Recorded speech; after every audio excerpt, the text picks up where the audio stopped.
everyone, welcome back to my channel. My name is Courtney and my channel is all about my cross-stitching adventures as well as my other crafting endeavors and the books that I read.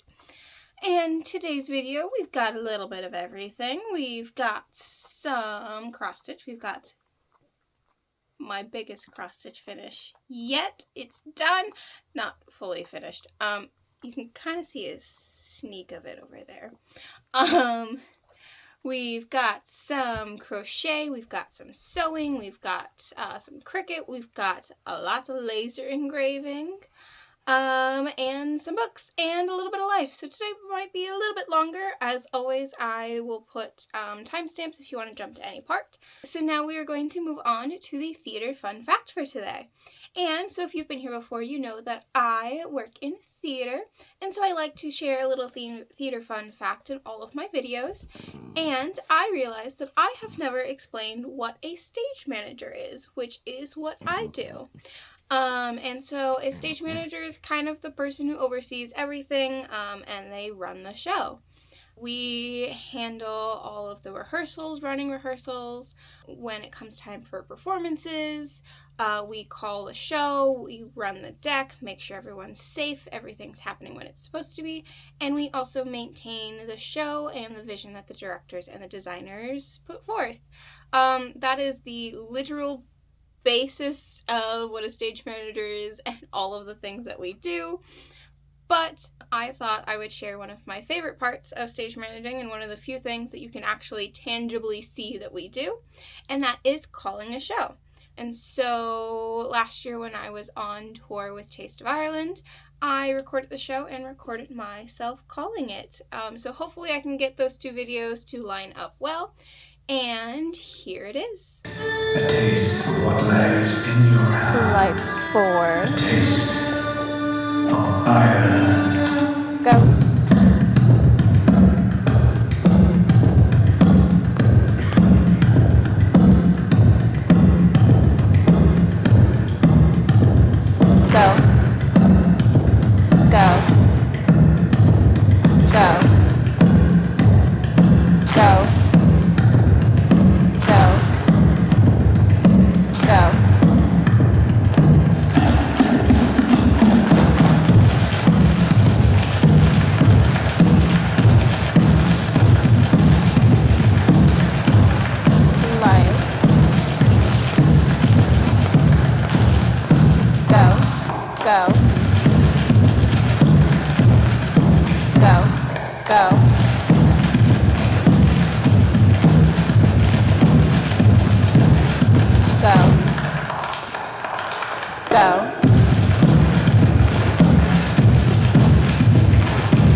So as you can see, I was calling light cues. That is really the only thing that I called during that show, because I also ran a cue lab that handled the sound and projections.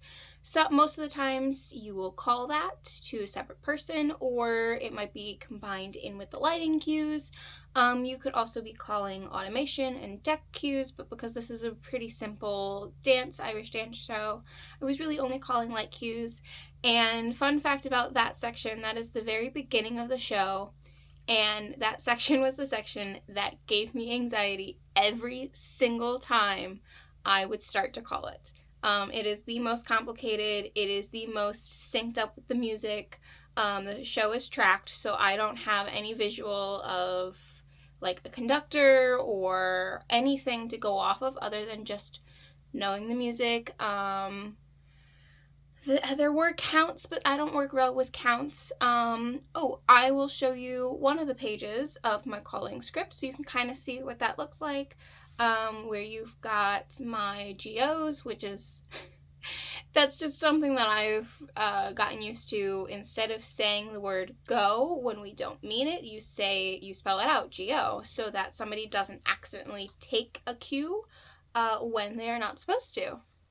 Alright, so that is your theater fun fact. I had a little inspiration for that theater fun fact, and if you stick around for the live portion, you'll see why. And now let us get on to the stitching. Alright, so it has been 23 days since I last filmed a video, and in those 23 days I stitched a total of 14 of them on 5 different projects, and 3 of those projects were finished, and a total of 8,653 stitches. I think that's pretty good for a week of being in New York City, which again, I'll share more of that in life. Now, I will show you my biggest finish yet. I'm so excited about this. Are we ready?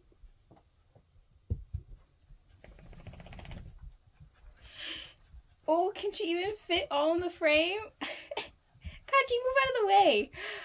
There she is. There she is. This is Princess Polaroid by Abbie CourtDesignz. Unfortunately, this is no longer available. She doesn't sell any of her character-inspired stuff anymore, but I am finally done with this. I believe I started this back in 2023. Oh, here, let me sit down. I believe I started this back in 2023, when it was an active stitch along, and, filming these videos, I think, is the only reason this is actually done right now. Because it has given me motivation to actually complete this.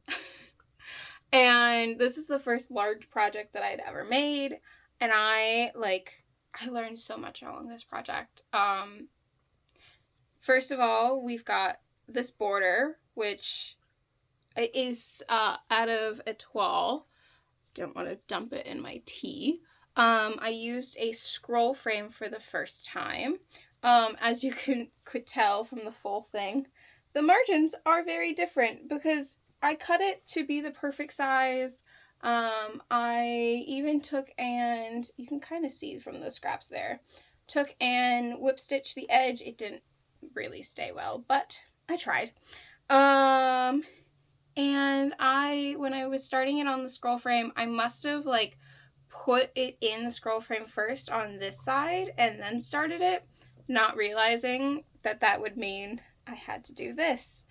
So this is going to be hopefully fully finished when I am back from my next gig. And it's just going to be on a mat board. I'm going to cut it so that it follows the contours of the border so that you can't tell that I did that. So this is just a scrap of the same fabric that I had put on it. And oh, I guess you can kind of see. I'll figure that out. Either way.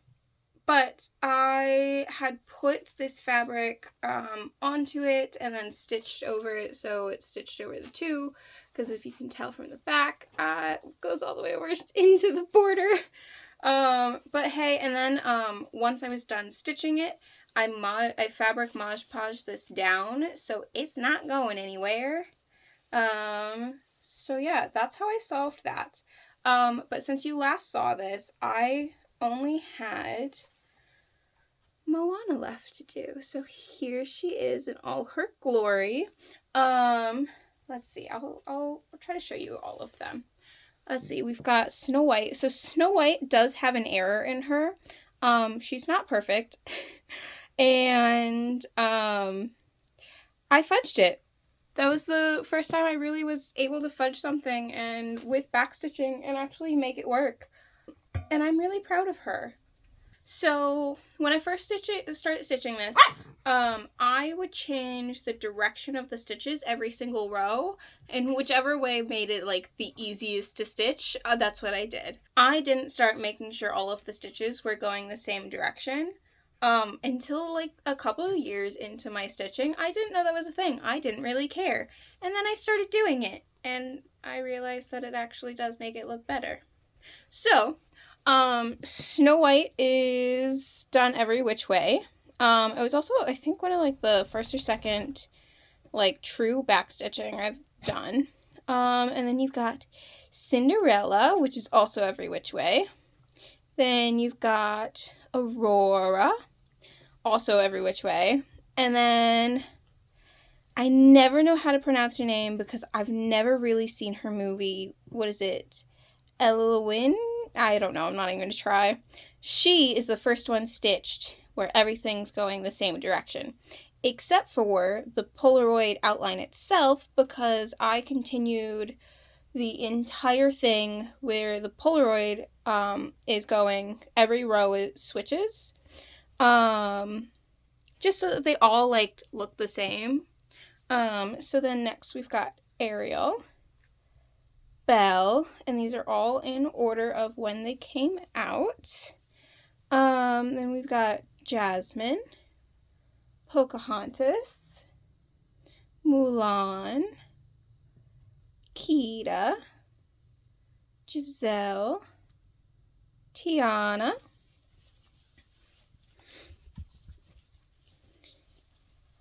Rapunzel, Merida, Elsa, Anna, Princess, I have no clue who she is, but she's obviously newer, and Moana. So there she is. She's finally done. I'm so ecstatic to have her fully stitched. I was going to get her fully finished, but I ran out of time, so next time. I promise, next time she'll be fully finished. You will see how I do it. Hopefully it goes well. And yeah, so there she is. She's my baby. I love her. So on Polaroid Princess, like I said, that was from Abbie CourtDesignz. I stitched on that for a total of 4 days and 3,103 stitches. I'm so glad she's done. Alright, so the next one that I worked on was my secret stitch. I finished that, so I'm not going to show you because it has the show title on it now, which is a show I am leaving to go do on Monday. So when I get back from that show, I will show you the finished stitch. So next is Cherry Branch, and this is one of DMC's free patterns. I picked this pattern specifically because it had a lot of quarter, whatever you want to call them, stitches, and I wanted to try even weave for the very first time and see how I liked it, see how it went. And it was a very unexpected finish. I might have said that already, but here she is. And if you know the cover photo, there is something very different about this stitch. Here, I'll bring it a little closer. And it is that sun, which I took and recharted and put Mount Fuji in there and changed the sun color to the red, which is the red of the, oh my god, words today. It is the red of Japan's flag, with the circle and all of that. And it's got so much back stitching. I am so happy with how this turned out. I did change a bunch of colors. I did backstitch the sun in the color that it was meant to be, and I think it turned out really cool like that. So yeah, there she is. She's all finished. So that's 3 finishes. I never get 3 finishes. I love it. I really love how this turned out. I even put some backing on this already. Look at me. And so, yeah, there she is. And she will go in my scrapbook. This, like I said, this is the first even weave project. This is just a 28 count white from Zweigart. Smoky white. I don't know. Vintage white, maybe? I don't know. It'll be in the description box if you care to look. But there she is. And I have a love-hate relationship with even weave because the mystery stitch is also on an even weave that I hand dyed myself. And I don't think I will ever do anything smaller than 28 because I just won't be able to see it and it won't be enjoyable for me. I appreciated it for the half stitches because it did make it a lot easier to do them. But if I'm doing half stitches like on the Princess Polaroid, that has a lot of half stitches. On the 14 count, I just used one of the like chenille like sharp needles, and it's also not a big deal. But for something smaller, yeah, I would do this. And I still got a bunch of it left, so still gonna use it. But yeah, so there you go. That is my other finish. Alright, next, my two projects live in this bag that I made. And let's see, we will start with Matilda. Sorry about the thread. So this is what it will look like finished. And this is what it looked like the last time you saw it. And this is what it looks like now. So she's just on a 14 count black. This is one of my patterns. Yeah, she's all outlined, so it's just a lot of filling. I've just been filling in the little circles. Yeah, not a lot of work, just 2 days and 574-ish stitches because some of them were already the half that I had done to outline it all. So I think I got one full color and then one like 3/4 of the way. And you can kind of see there. Yeah. So she'll take some work. I'm not in any rush to finish it. This is just one of those projects that I can just pull out whenever and get some stitches on. Alright, and my last project, oops, as I'm dumping things out of this bag. And my last project is again one of my stitches. This is A Touch of Darkness book spine. And here's what it will look like finished. And here's what it looked like the last time you saw it. And here it is now.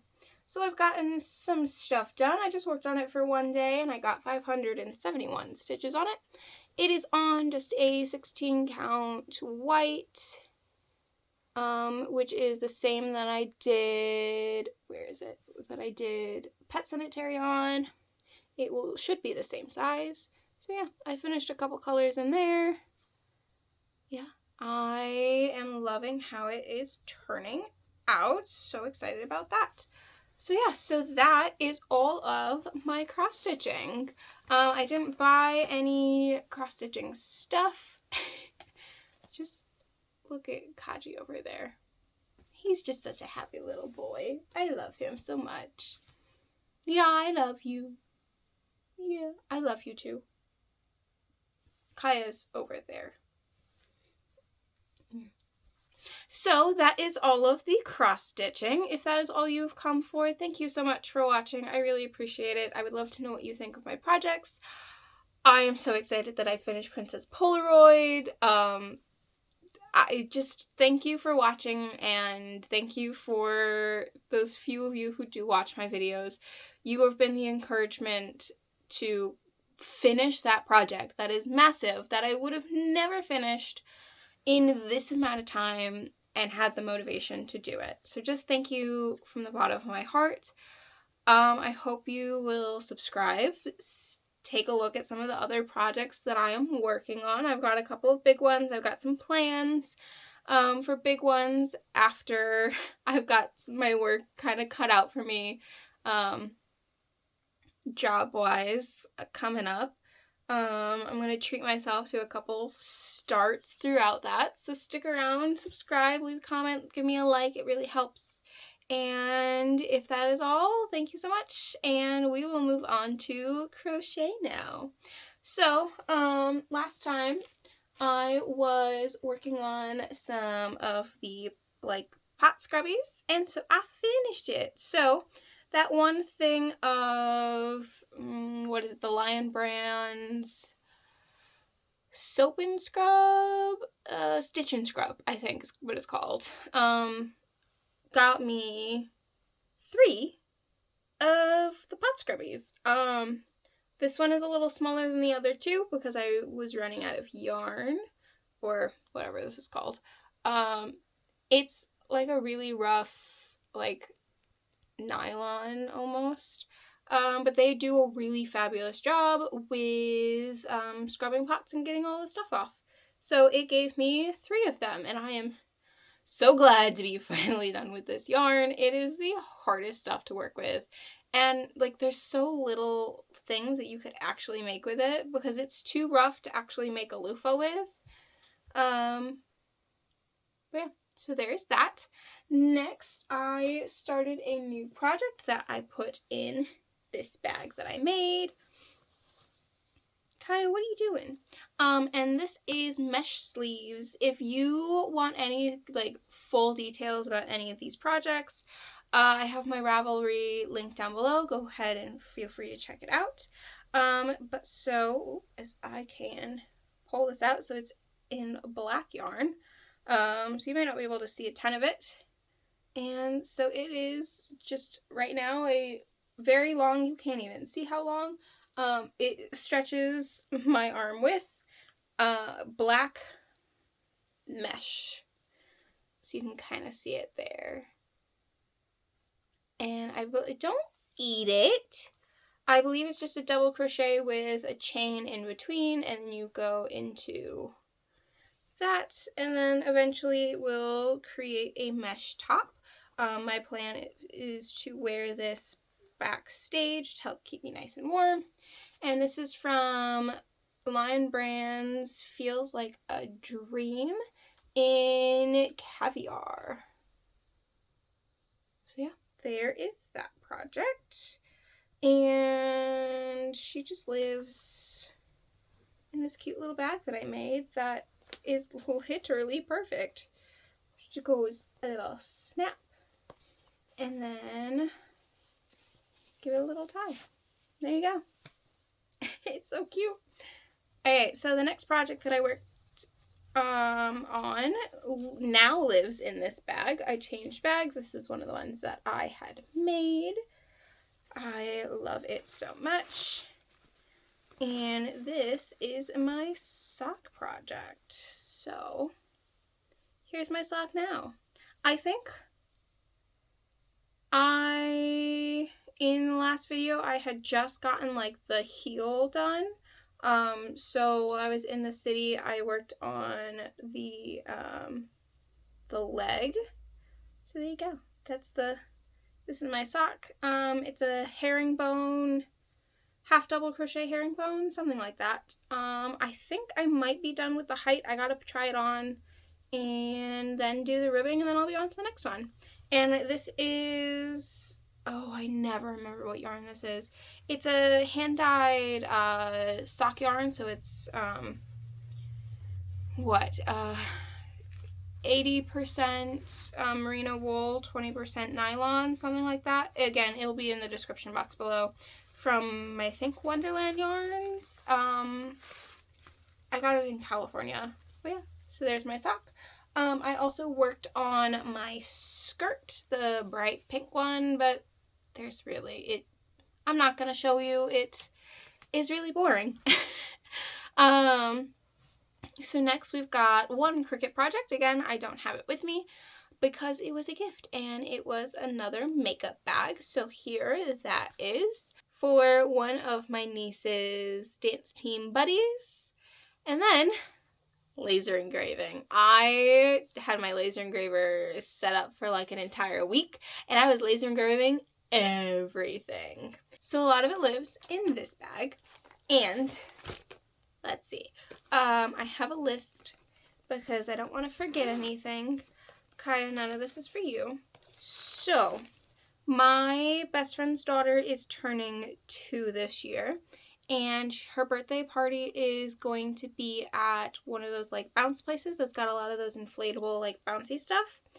And I wanted to try to make like a favor for her birthday party. And so I wanted to engrave on bouncy balls. Well, that was a lot harder than I thought it was going to be. So this is one of the attempts. You can kind of see that it says violet, but then it also burnt a little bit. You can see those black dots. So that was fail number 1. This is a dollar store bouncy ball. Fail number 1. Fail number 2 is another one of those bouncy balls. that, again, you just, like, can't see it. And so, yeah, it's there, but I don't think the effort wasn't worth the outcome. It's not visible enough. You have to, like, actually know that it's there and look for it. So then I found bouncy balls that were the same size at Hobby Lobby. And I said, ooh, this is great. And so this is the first attempt on it. You can't read it. It says bouncing into 2. I don't think any light I'm going to be able to show you what it actually says. So then we tried again on the other side, which is what I wanted to do on all of them, to say violet. And you can see it because it burnt it destroyed the ball. And I can't wash any of that out. I've tried soaking it in soapy water. I've tried everything. It doesn't come off. And it left residue everywhere. It was like destroying this ball. So that's when I said, all right, that's enough. I'm giving up. And so I did one more because I had one more ball because that ball came in a pack of 2. And it just says her name, Violet. So yeah, that was the failed bouncy ball attempt. Next I did some dog tags for my dogs. So I'll put them here because Kaya already chewed on hers. And they wear electric collars because we have one of the invisible fence. So we don't, obviously, I'm not going to put it on there. So they're on their collars that when they are out of the house, Kaya is trying to eat the bouncy balls. And so here are those dog tags. I really like how they came out. They're really cool. Next, I laser engraved a lot of my clips. And so I bought myself the Mellow clips because they're amazing and I love them. And so they're like the nice and soft. And I have like 12 of them. Some 2 of colors. And so I said, I want to try laser engraving it. So this one has Stage Manager on it with a headset. That says stage right, stage left. That says spiked and places. And on the other side, you've got a ghost light. What does that say? I think that says thank you 5. Will it focus? And then drama masks. So there's that. And then this one has a butterfly on it and a treble clef that says love never dies. Both of those are actually my tattoos that I have. These didn't engrave quite as well as I had wanted, but again, trusting them out, I have so many of these clips. Next, we've got a Tinkerbell one, which I think I've really figured out the best way to get it on these lighter colors. I didn't fill this in. This is how I engraved it. So I engraved it with the diode laser and then the IR laser, which kind of gave it that like silver color to it. Lastly, I did this cherry blossom one, which might be a little too deep for having done this method, but I really like how it turned out. And last, I'll show you the one that's in my hair currently. Like I said, I use these all the time. Ignore the fact that my hair is gross. Come on. This is an outline of Daisy with her signature, and then you've got Donald and his signature. This side, you've got Minnie and her signature, and then Mickey and his signature. This was before I figured out that using both lasers gave me a better result. And then you've also got, I think it's Pluto and Goofy on the bottom. But yeah, let me put my hair back up because it looks gross. So I really like how those turned out. Next, we've got my, I laser engraved my crochet hooks. So this is the little pouch that I use to keep all of my hooks in that I made as I scared my dogs. So my hooks live in here. So I'll take a couple of them out for you to see. We'll do these and this, and I think this one engraved well. Alright, so first we've got the metal hook that, I don't know if you're going to be able to really see. It just says Courtney on it. You can kind of see it. What are you? You're an L. I think you were an L. Nope, you're the 7. I keep these in order of size. And so I have, as you can see, I have the prim hooks, and they only have the number on them, not the size. And so, and then I also have the Susan Bates because the prim doesn't come in all of the sizes that I use. So, let's see. This says Courtney as well. You can kind of see it. It's better, it's easier to see in person. There you go. And again, the same thing. That one you can see a little bit better. And then next, the reason I really wanted to, so the prim hooks only have, at least the ones that I bought, only have the letter on it. So like this is a G hook. So not all patterns will tell you the letter. They'll just tell you the millimeters. And so I put my name on it and the millimeters. So there's one, and here's another. So I'm really happy. I did put names on one of my friend's hooks, and he really loved them. And so I'm really happy with how these turned out. Yeah, they just live in here. And so I did that to all of my hooks. Every single one, all of the ones that live in all of the projects that I have. There's only a couple like really tiny ones that I couldn't get to put my name on it, but every hook has my name on it, and both the letter and the size. Alright, so after that, you might have been getting little glimpses, did my watch band. And so here's one of them. I have been wearing this one all week. This is my Stage Manager one. I'm going to put a picture that I took of it before I started wearing it up here. And so you've got the Stage Manager with the headset, the drama masks, places, a ghost light, stage right, stage left, because that is extremely helpful when you are taking blocking because you have to reverse your directions. Thank you 5, you got a clipboard, some spike tape, a flashlight, and a little thing that says spiked. And then hidden away on the watch band, you've got the equity symbol, which is the theater union, which I joined last year. And so I filled these in with an oil-based paint. I had a really hard time getting him to fill in well. You'll see that with some of the other ones. This one was the easiest one. And I think part of my problem was that the engraving isn't deep enough. So when I was wiping it off, I was wiping more off from in the engraving than I wanted to. If you have any tips, tricks, and hints, please let me know.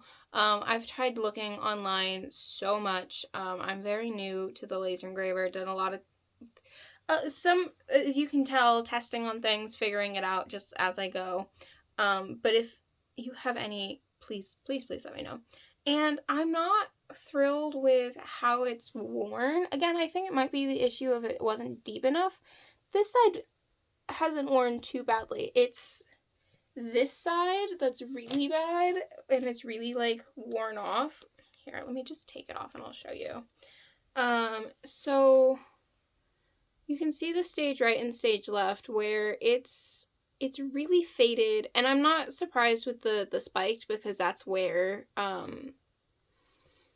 the the thing sits. So I'm not surprised about that. That I expected no matter what. But that, I don't know. And this too, like, that's just a big walk. Why are you rubbing and fading like that? That's not the side that sits against my skin. You shouldn't fade like that. Either way, like I said, any tips, tricks, hints, please let me know. I love my laser engraver and I will keep using it. But now, on to the other ones that I made. Alright, so the first one that I made was this one. These are my cherry blossom ones. And this one I really didn't engrave deep enough, so getting it to color was really hard.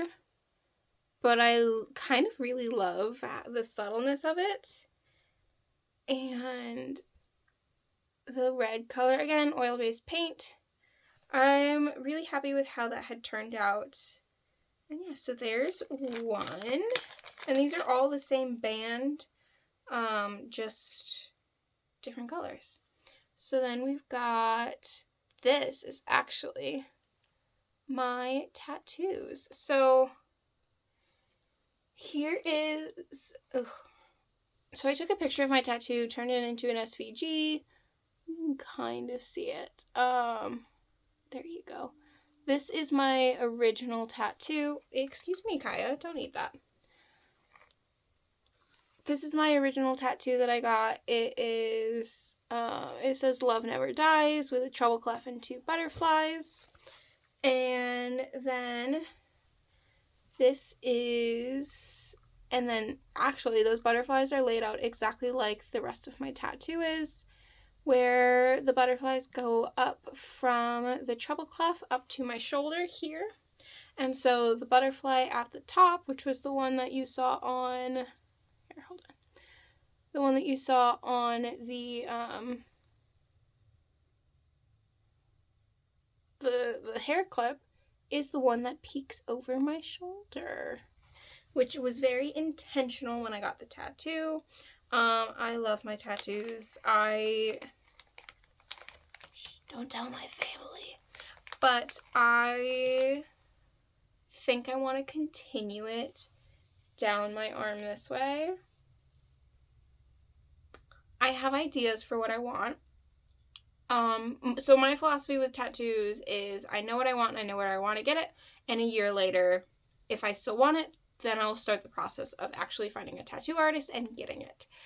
So both of my tattoos were done by 2 different people. They do flow together. I want this to flow together as well. As we can tell, I've kind of a little obsession with cherry blossoms. And so I think I might want to incorporate cherry blossoms and more butterflies. I don't know, that's just the idea. I haven't gotten that far in it yet. But, so the next watch band I have is my Disney one. So this is a pack of images that I had bought, with the different princess outlines. So there's that. You've got Mickey and Minnie and the castle. Like I said, I just had a really hard time getting this to fill like I wanted it to. And you can really tell with these guys because they're such fine details. So there's all the princesses. And on the bottom, I wanted to try something else. You got Daisy and Donald, which my ex had actually done those outlines, and I still use it because I like it. And really, those outlines were done for my best friend and her husband for their wedding. The last one I have is my Tinkerbell one. I love Tinkerbell. Tinkerbell with all my heart. So this one says, all you need is faith, trust, and a little fairy dust with Tinkerbell. And then this one's just got a couple of, couple of different Tinkerbells. That top one, you can see, I really couldn't get the gold off of it without taking it out of the engraving. Like I said, hints, tips, tricks, let a girl know. So that is all of the watch bands. Next I have these bias tape makers that they only have the millimeters on them, but I really wanted to put, ooh, hello glare. You can see at least on the big one, the finish size and the fabric cut size, so that's on all of them. You get that one on the top. I struggled with some of this to really engrave well, but I did finally get it, and I really like how it turned out. And now I have where I don't have to go back and look at the paper it came with. I can just look at the thing. So that's really happy. Next we've got a gift for the fellow stage managers that I am working with. So I made keychains. I'll show you individually in a second. So it's just the stage manager with the headset, and on the other side, stage right, stage left. And so they're all the same, just different shapes. I got these originally as like part of a pack when I got my laser engraver. I got a whole pack of different materials and stuff. So I figured, you know what, let's test it out, let's use it, make some cool stuff. Alright, next we've got all of the needle minders / magnets. So we've got the stage right, stage left, and so I will have, and it has a magnet on it, and so I will have another thing that has a magnet on it. I will show you that in a little bit and tell you why it's not on it right now. And I'm going to have this with me for rehearsals. This is like, I can cut and engrave acrylic, which is so cool. And I am going to have this so that I have an easy spot. I used to have this sticker on my laptop, got a new laptop, so now I do not. So there's that. Next, let's see. I did make pins for closing night for my company, for the show that I am working on, and so I'm going to show you that after I'm done working on the show. So I also made myself a bunch of stage manager needle minders. It was a lot of like me just testing stuff out. So we'll start with thank you 5 on a little clipboard. I tried filling it in with some paint. Didn't really work. I also, this was the first time that I'd ever like finished the wood before I cut it with varnish. And I really kind of like how it turned out. I still am figuring out the perfect settings. And then, if you are ever going to buy a needle minder from me, because I'm going to start putting more up and stuff like that, this is the backing you will get. So it says CourtDesignz, and then it's got the little treble clef with a needle coming off of it. And it's, again, the shape of a cherry blossom. I love it. And it's all smooth edges, so it shouldn't catch on anything, but that's going to be on the back side of your project anyway, so it shouldn't. Next you've got places, which I filled in with gold, which actually filled in pretty well, I will say. I am pretty impressed with how that filled in. Again, magnet on the back. Then this one I'm a little sad about. This one says, ooh, if I can get it to turn around in my hand. This one says, oh gosh, I can't hold things apparently.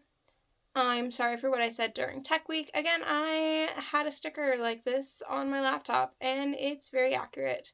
I tried filling it in with some black paint. That didn't work, so I sanded it down to get that like top layer off, and you know, it did seep in a little bit into the wood. Again, any tips, tricks, hints, anything you've got to help with being able to like fill in laser engraved stuff, because I really love that look and being able to like put colors on it. So I did sand this down to get a lot of that top layer off, and you can see how it did seep into the wood, the ink. You've got another backing, and so in this one, it wasn't one of the ones that like had finally turned out the way I wanted. I've decided that that butterfly just wasn't going to work the way that I wanted, and oh, this one is like a perfect. And so the reason some of these aren't on the back of the, oh, here's the Stage Manager with the headset. Again, I think I tried to fill this one in. It didn't work super well, so I sanded it.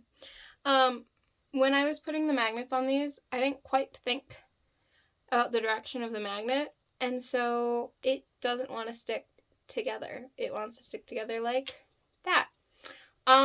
So I'm going to go and take the magnets off of some of these. It's just down with E6000. I think I should be able to do that with rubbing alcohol, according to online. We'll find out. I'll tell you next time. So I can fix it so they can magnet together properly. Next, we've got the drama masks. Again, tried to fill it in with silver. Half worked. And I filled these in with acrylic paint pens. The Watches was an oil-based paint pen. And again, that was another test. And again, stage right, stage left. I love how this turned out. Ooh, as it's got a fuzzy on it. Love how this turned out. And so that is the finalized of what the needle minder backs will be. These are, we'll see.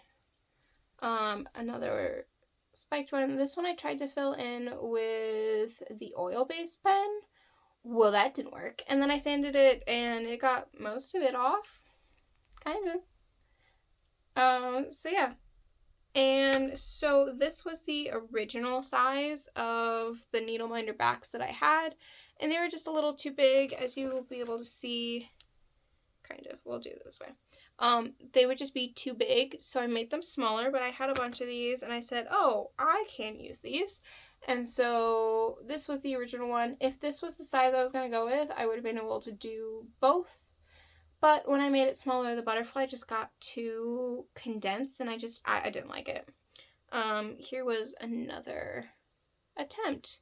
So yeah, that is all of the laser engraving that I did. I also engraved the mug. It's not Ember, it's something else. I think it's like New Wave, but it's one of those mugs that will like keep my tea warm. I should have used it for this video instead of my Merry Christmas mug. Because now this is cold and I could have had warm tea the entire time, but oh well. So I did put my name on that and all of the pieces to go with it. That's downstairs and I forgot to bring it up. So that when I take it places, nobody will question that it's mine. Alright.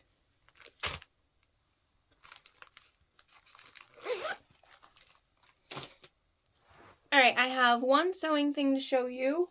If you watched my last video, which was a little extra, you would have seen this project bag, which I had taken and cut the zipper out of it.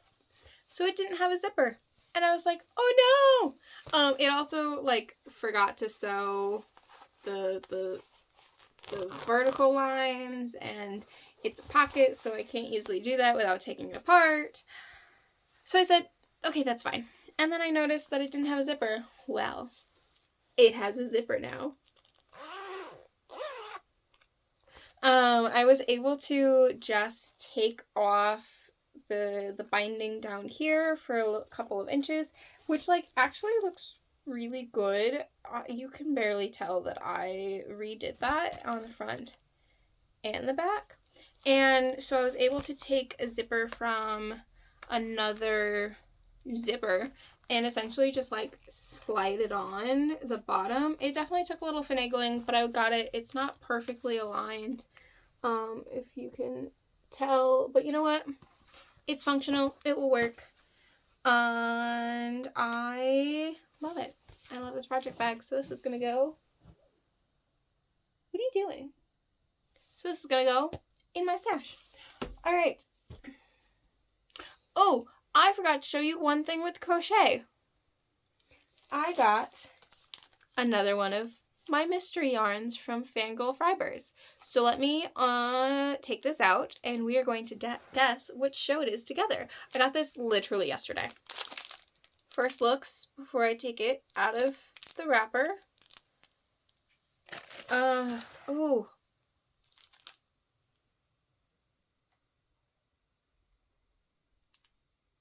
Dear and Hansen? That's my first guess before I look fully at it. Alright, I'm covering the label so I can't see it. Any guess? Leave your guess down below. What do you think it is? I'm covering the label so I can't see it.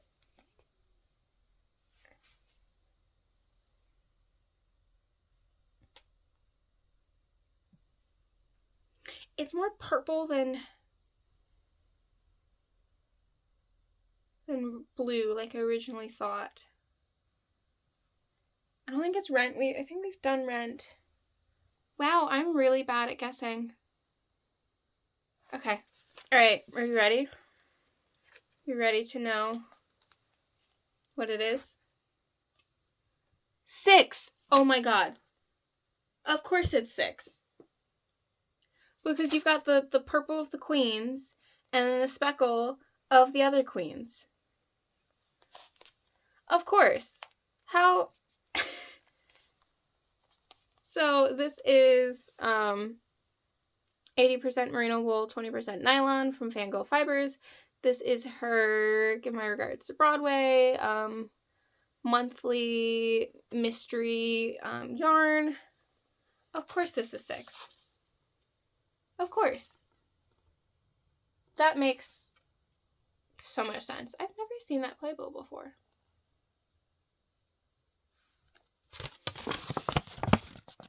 I wonder if it's a newer playbill. That's kind of cool. Oh, there you go. There's the yarn. Wow. Love that. Super cute. Alright, back in the bag we go. I still have no idea what I'm going to do with those yarns. And now adding a purple into the mix, now they don't all kind of go together.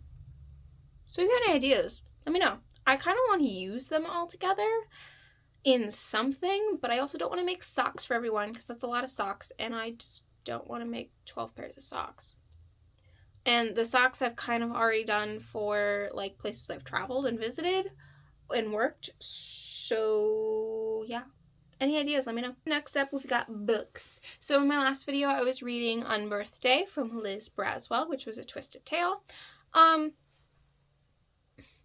This book really took me a while to get into. I don't know how I feel about the twisted tales to begin with. I like them, but they're just really hard because they're obviously not written by the original people who wrote the show. So it's a little different voicing. And this one, to be honest, I was really disappointed with the editing of it. There was one point I literally, because I read on my Nook, I literally turned back pages because I thought I had accidentally, or I had thought that I had accidentally hit the forward button. So I went back pages, realizing that I was on the correct page. It just had a literal copy of a paragraph from a previous page. That made little sense in that location. So I was a little disappointed with that. But overall, I did enjoy the story. I thought it was well written if you ignore the, like, voice part of it. I'll keep reading the Twisted Tales, but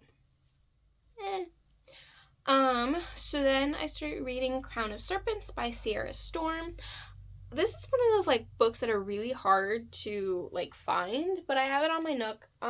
It's a Medusa story, but very clearly from the get-go, she's like, this is not a retelling, this is an inspiration, and I've got Kaya in my lap now, and I appreciated that up front because I love Greek mythology, and I know a lot about Greek mythology. So I appreciated that she was upfront being like, this is not, if you're expecting the original Medusa story, it's not that. So then I read Maze of Thorns, which is the second book in the trilogy, and then I'm currently reading Shield of Glass.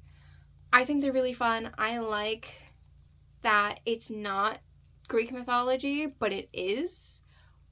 Because then I don't know what's already going to happen. Like when I was reading Song of Achilles, I already knew what was going to happen.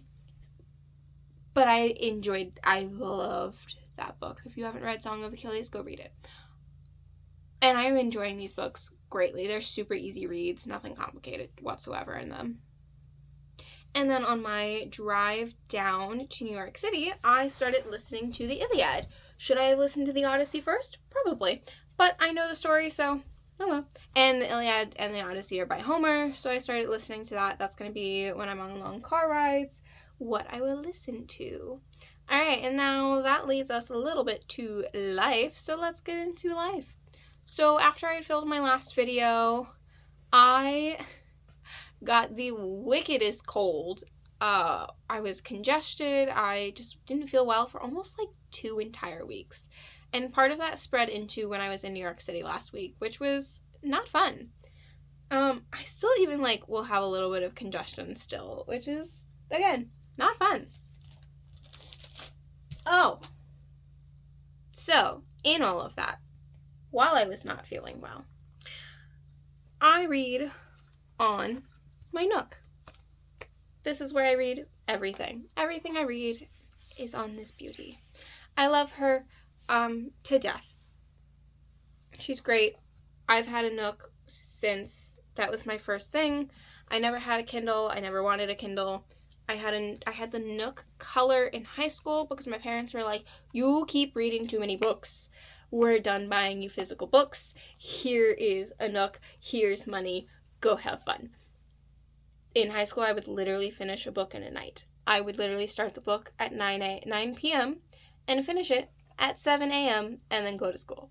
I can't do that anymore. But, so, like I said, I got this Nook, which is the Ghostlight 4,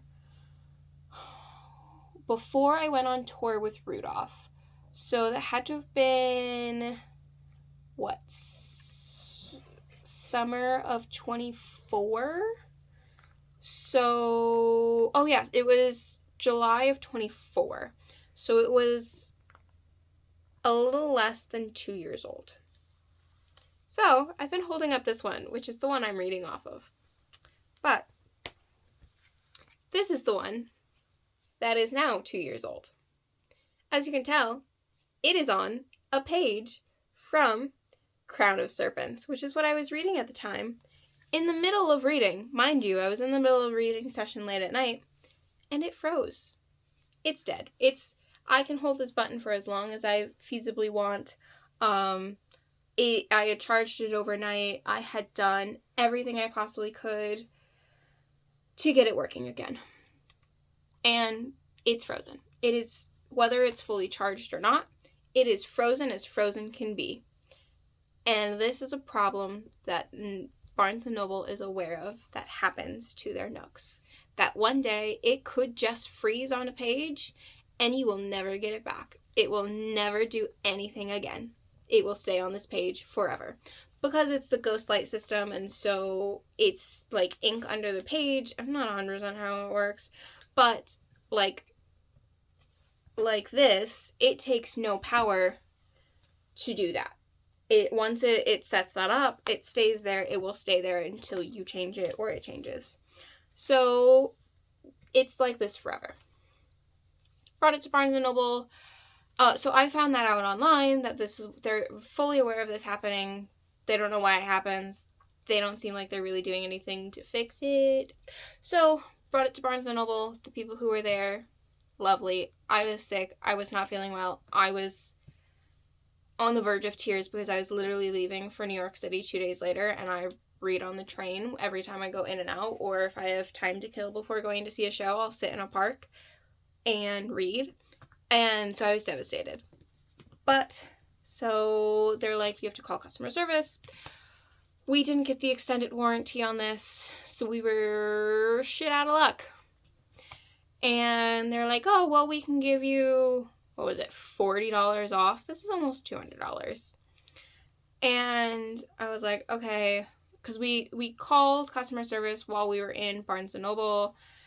They made you do the whole button thing, the stuff that I'd already done, and eventually they're like, okay, well, since it's not under warranty, like, this is what we can do. We can give you $40 off a new one. And so I was with my mom, and she was like, let me see if they'll honor it in store. I was like, no, they can't do anything. That's what they told us.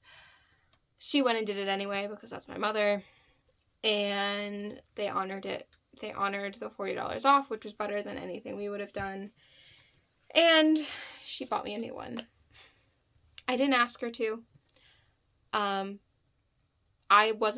didn't know what I was going to do because I wasn't going to be able to afford a new one at the time. And I don't like the smaller size because they could have given me a discount on the smaller size as well. I don't like the smaller size. I like this. I like the fact that it's almost the same size as a book. Actually, I'll show you. This is one of the smaller books that I have. It is the exact size of this book. Mind you, this is a smaller book, but still.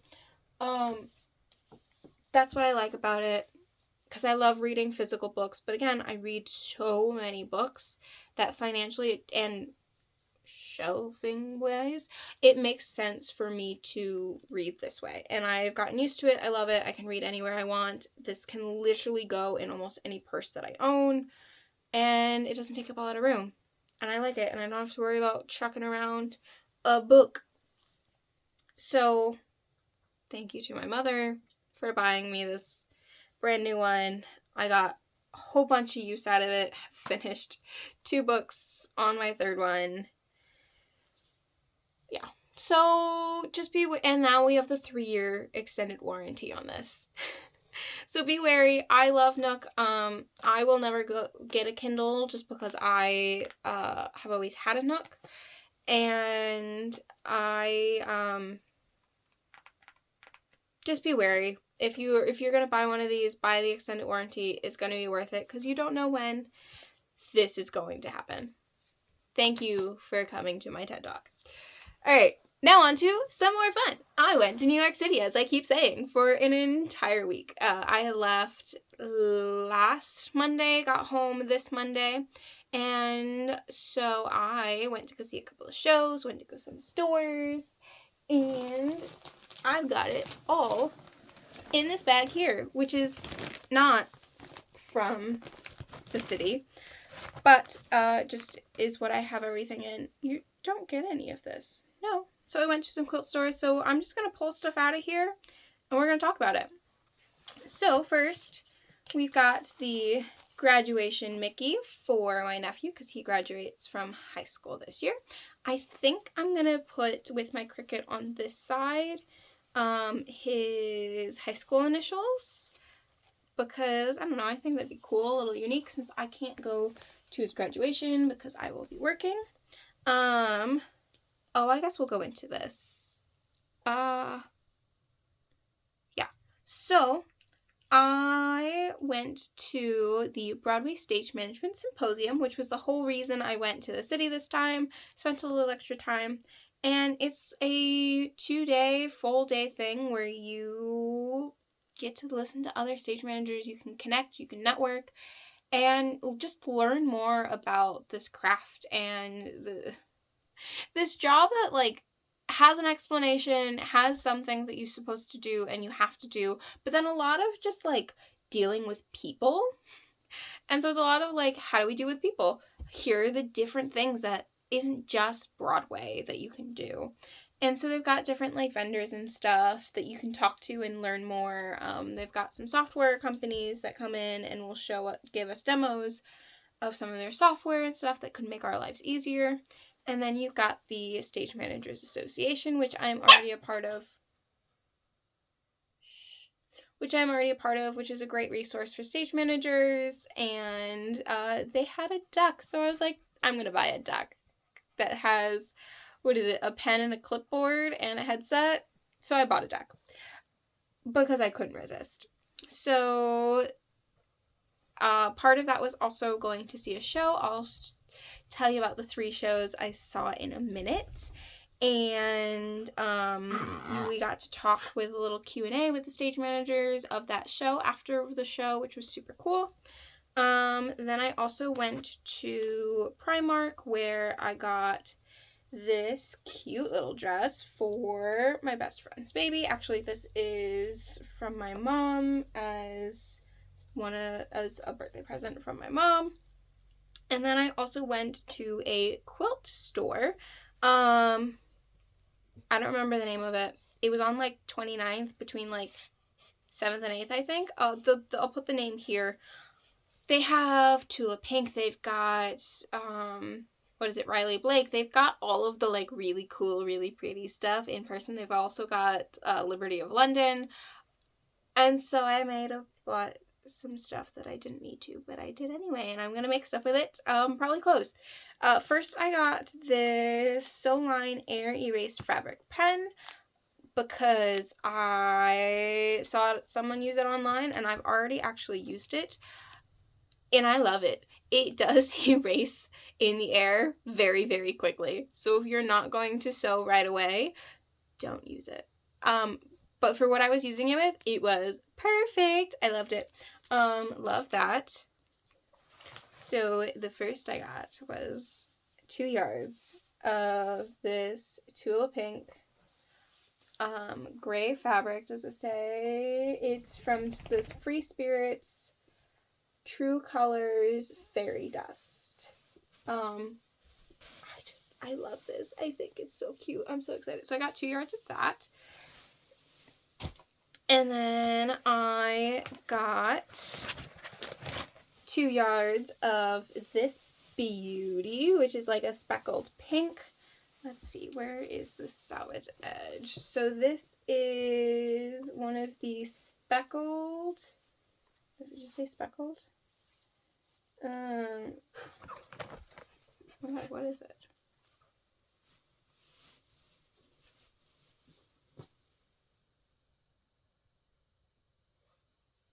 Oh, Ruby Star Society speckled. I don't think it tells me what color, but it's this really pretty pink, and this is going to be a top for sure. I am so excited. I got 2 yards of that because I couldn't resist. And then next I saw this and I said, ooh, you're pretty. So it's this like colorful marbled, what are you? Where is the salvage edge? Does it not say? I don't think the salvage edge says anything on this. So I don't know what this is. I can't tell you, but it's really pretty and I'm really excited. This is a stiffer cotton. They're all cotton. And so I'm really excited about that. This is another thing from the Broadway Station Symposium. It's from ClearCom. ClearCom is the headsets and the belt packs that we use. So they're just a free book that I got, which is pretty cool. Also some little goodies from that. So a ClearCom pen.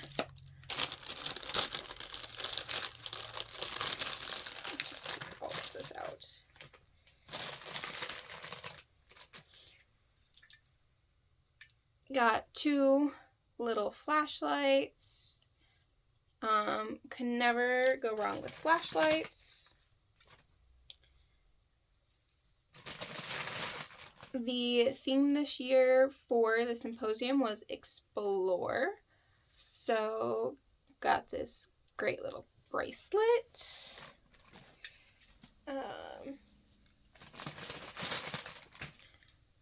Got a button, which I think I have one of these from the first year that I did this.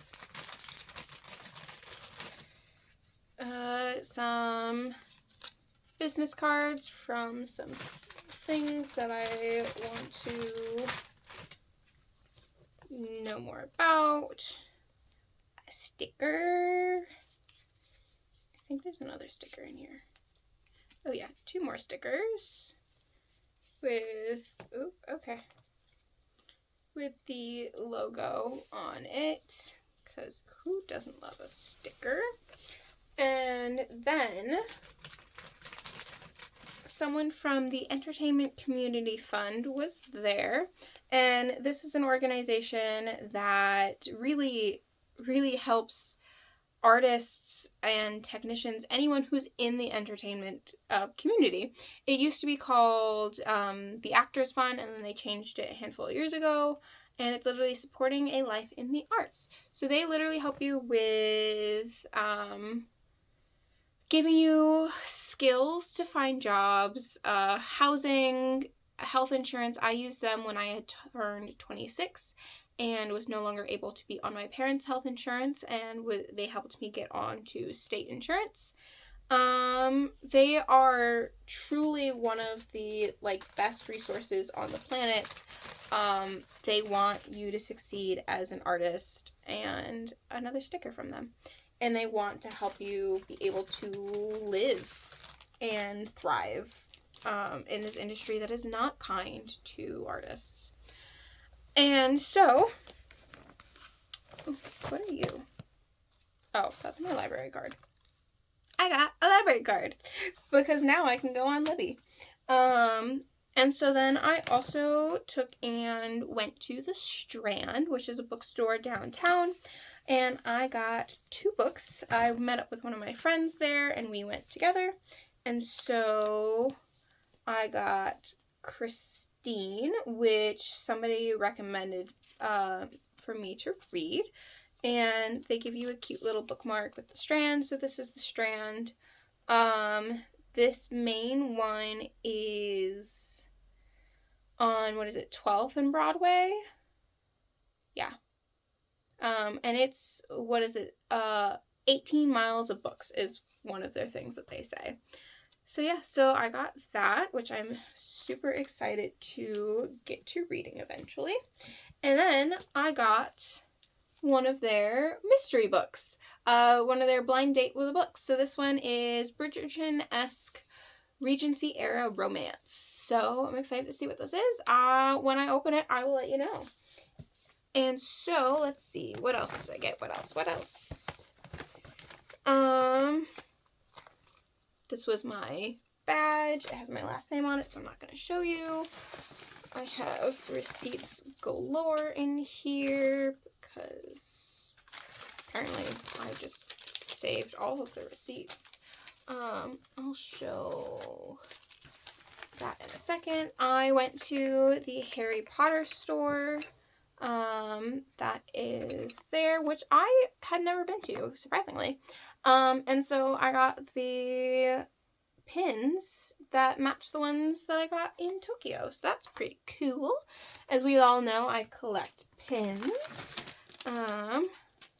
Let's see, what's in, I know what's in here. I love going to Bryant Park. I always go to Bryant Park. It's my, go-to spot to take and sit when I am wasting time, when it's nice out. So they had a little, booth set up where you could get Bryant Park things. So it's just a pigeon that says Bryant Park NYC. So excited about that. And let's see, what are you? You get to go to the side. And then I also from Primark, because one of the people who was a bridesmaid in my best friend's wedding, who I also went to college with, is having a little boy. And so I got this cute little outfit that I'm going to Cricut some stuff on. I still need to get a couple more things for them to be able to put Cricut stuff on.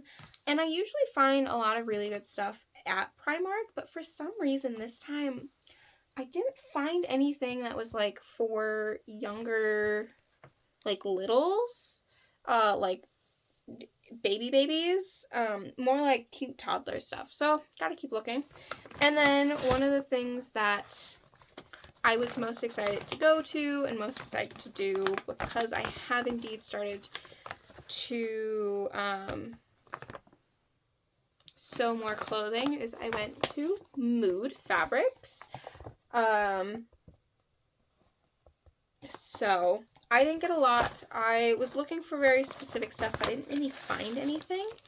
But what I did find was this ribbon, which is going to be the tie for my corset. So yeah, I it was really cool. If you've heard of Mood, it's probably because of Project Runway. That's where they had shopped all the time. It was at Mood.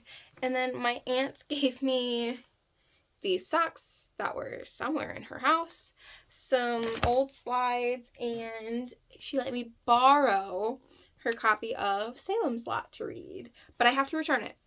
That was the deal. I have to return the book. So I will read this eventually, and then I will give it back to her because I have not read it yet. So, of course, I can't go to New York City and not see shows. I saw 3 shows while I was in New York City. First, I saw The Outsiders.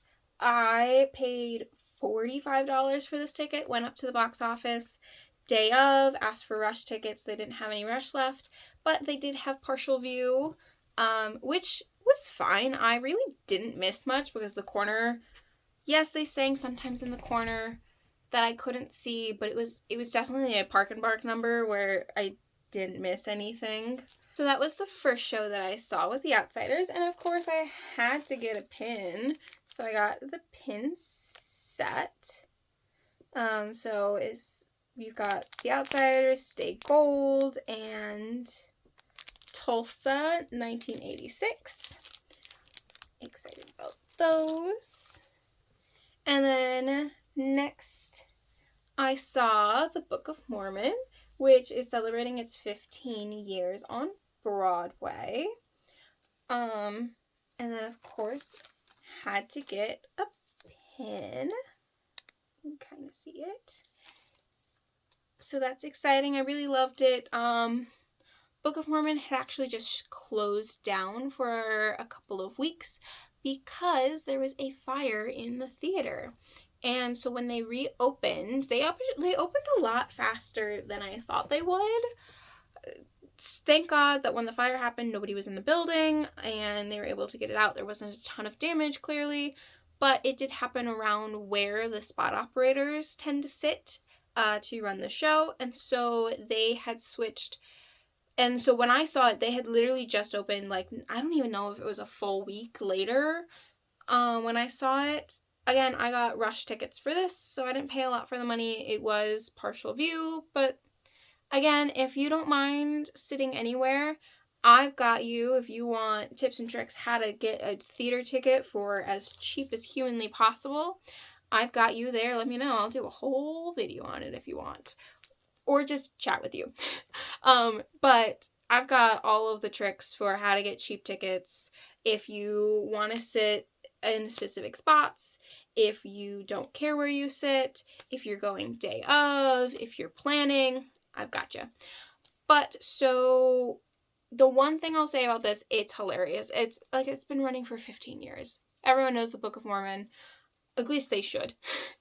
The music is spectacular. It's written by the guys who wrote South Park, so you know it's hilarious and it's uncouth, but 'tis what it is.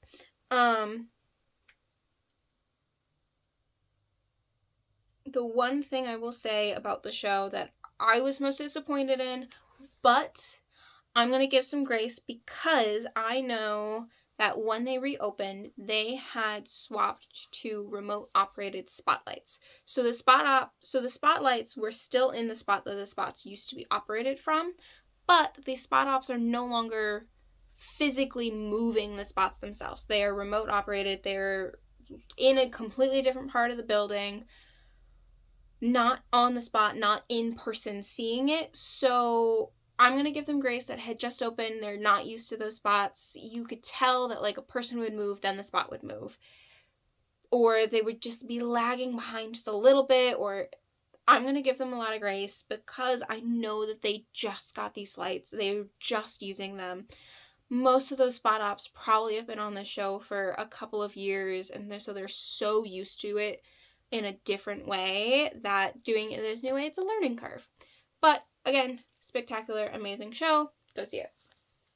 So, like I said, as part of the symposium, I paid extra for it. You paid extra for it. Was, you go see a show, and then you could talk to the stage managers afterwards, and that was Death Becomes Her. And so and I have never seen this show either. All of these shows are brand new shows. I don't tend to see a show for a second time. So there's the pin. They're all reflective, apparently. So this was really fun. And the day we saw it was actually really fun. The only thing that I could notice, because this show literally just announced their closing. I am so devastated that they just announced the closing of the show. It's been running for a couple of years, so I guess it was its time. And it is going on a national tour, so if you live anywhere, you might have a chance to see it. It's a spectacular show. Oh, the costumes are to die for. And so, we had a mid-show swing on. So one of the leads, during Act 1, was feeling unwell, said, hey, I can't do Act 2. I can continue Act 1, but my understudy needs to go on for Act 2. Which, thank God, because doing a mid-show swing on mid-act is not easy. I've done it before. I hate it. It is my least favorite thing on the face of the planet. Because usually it's like an emergency situation. You don't want to stop the show. A lot of times you don't, because you can get the person to be able to do until the next person is ready, and usually they've got like 5 minutes to get ready. Or they're pulling someone from the ensemble, which I believe his understudy was in the ensemble. And so Act 2 was a different male lead, and it was great. And apparently also they had an automation failure at the end of the show, which, because I've never seen the show, I wouldn't know. And so they made it seamless. Couldn't tell. And that's always really fun when you have an automation failure in the middle of a show and you have to figure out how to make it work. Because, yes, we can stop a show. Audiences love when you stop shows because, like, ooh, behind the magic. I hate stopping a show. It disrupts so much of the flow. Then you have to get back into it, and I hate it so much. But sometimes it's necessary. Sometimes it's a safety issue, and you have to stop the show. Sometimes somebody gets sick, and you have to stop to be able to give their understudy time to get ready and go on. It happens. Sometimes you got automation failure, and you can't work around it. When I went to go see Back to the Future, I'm pretty sure it was, because we stopped pretty early on in the show, I'm pretty sure that it was an automation failure that they couldn't continue on from. Obviously, when I saw Death Becomes Her, it was an automation failure that they were able to work around, figure out, easy peasy. But yeah. Stage managers are the ones holding everything together and telling everybody when something like that happens. All right, this is the plan, this is what we're doing. And the person calling the show, usually the PSM, a lot of times on Broadway, if you got ASMs, they'll rotate their positions. And a lot of times they might not necessarily know what's going on. They have full trust in the stage managers on the deck who are solving those issues and then telling them when they can. Because when you're those Broadway shows, when you're calling, you're lucky if you've got 30 seconds to breathe for some of these shows. That's how intense they are. But yeah. And so I think I had said it before, I head to my next job on Monday. So my next video might be a little delayed. Might not be for another month. We'll see how my schedule works out and if I'm able to film, if I even have time to craft. You never know. This is a little bit of a different show, so I might have a little more time than usual, but we shall see. If you have made it this far, thank you so much. I know I got really rambly there towards the end. I greatly appreciate you, like I said, and I hope you have an absolutely wonderful day. I hope the weather is what you want it to be and you're not boiling if you're in the northern hemisphere. So yeah, have a wonderful day and I will see you in my next one.